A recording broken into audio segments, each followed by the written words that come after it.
Panicked, Laura struggled to fit her key in the lock, finally managing to push the door open. Stepping into the foyer, she found Emma sitting on the bottom step of the stairs, hunched over as though her stomach hurt. Her wailing turned to screams, and she leapt from the step into Laura's arms. "Sweetheart," Laura tried to keep her own voice calm. "What is it? What's wrong?" Maybe Emma had bugged Ray to read to her, and in his sour mood he'd yelled at her, but this seemed an extreme reaction. Emma was usually more resilient than this. Emma didn't answer her. She clung to Laura, standing now, but pressing her head against Laura's hip.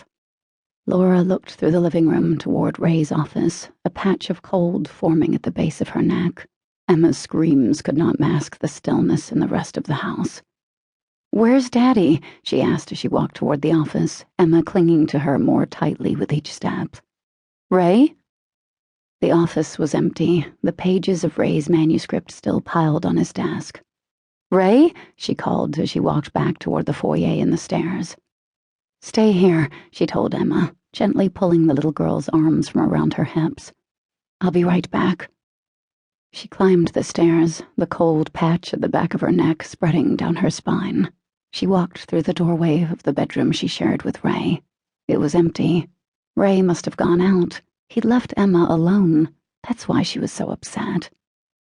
That would not be enough to undo Emma, though, and Laura remembered seeing Ray's car in the garage. She was about to leave the bedroom when she noticed a stain on the wallpaper on the other side of the bed, a red stain in the shape of a butterfly.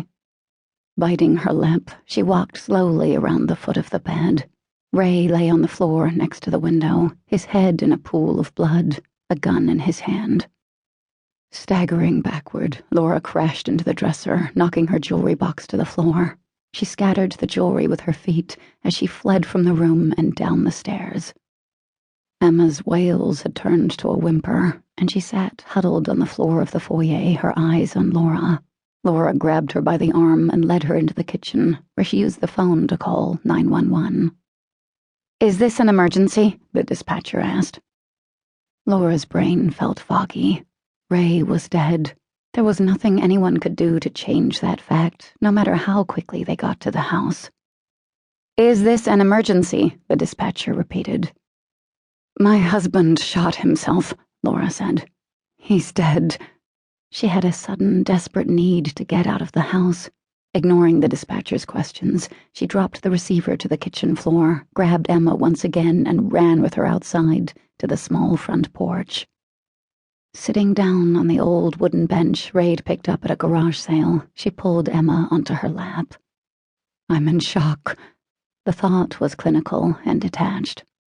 She was nauseated and a little dizzy, and although she knew the air was cold, she couldn't actually feel it. This is what shock feels like. Her eyes couldn't focus, even as the police cars, the ambulance, and the fire truck pulled in front of her townhouse, sirens blaring.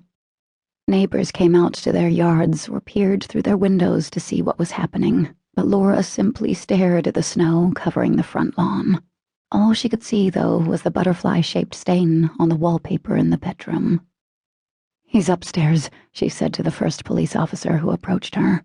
She pressed her chin to the top of Emma's head as the army of EMTs marched past them and into the house, and she closed her eyes against the image of what they would find in the upstairs bedroom. Emma had stopped crying, but her head remained buried in the crook of Laura's shoulder. She was really too big to sit on anyone's lap, but she had made herself fit, and Laura did not want to let go of her. The little girl shivered in her light sweater, and Laura rubbed her arms. What had Emma seen? Had she heard the gunshot and gone into the bedroom to investigate? Might she have actually been in the room when Ray did it? Laura should not have left her with him. She should not have been gone more than an hour. It seemed like a long time before one of the police officers returned to the porch, carrying jackets for her and Emma. He'd brought Ray's down jacket for Laura, and she put it on, pressing the collar close to her nose to breathe in her husband's scent. "Who was in the house when it happened?" the officer asked, pulling